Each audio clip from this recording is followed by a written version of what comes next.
Notizia bomba dell'ultimo minuto. Tifosi del Napoli. Un potenziale grande nome è nel mirino del club e potrebbe essere la grande novità della prossima stagione.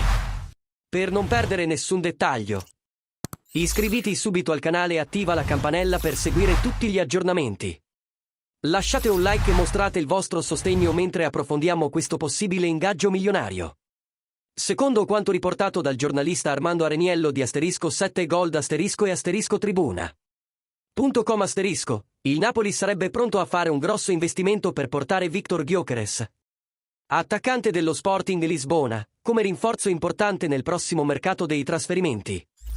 Il club azzurro sarebbe pronto a offrire 80 milioni di euro, più bonus, avvicinandosi alla clausola rescissoria di 100 milioni stipulata dal club portoghese.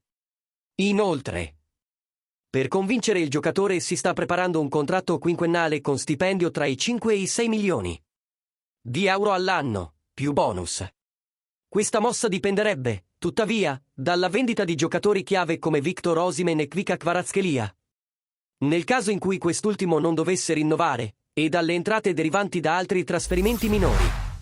Gyökeres, noto per la sua versatilità e capacità decisionale, sarebbe un'aggiunta strategica per mantenere il Napoli competitivo su tutti i fronti e soddisfare le ambizioni del tecnico Antonio Conte. Ora vogliamo sapere da voi, tifosi del Napoli.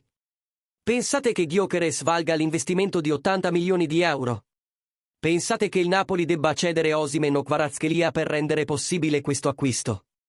Lasciate le vostre opinioni nei commenti e restate sintonizzati per ulteriori notizie sul mercato dei trasferimenti del Napoli.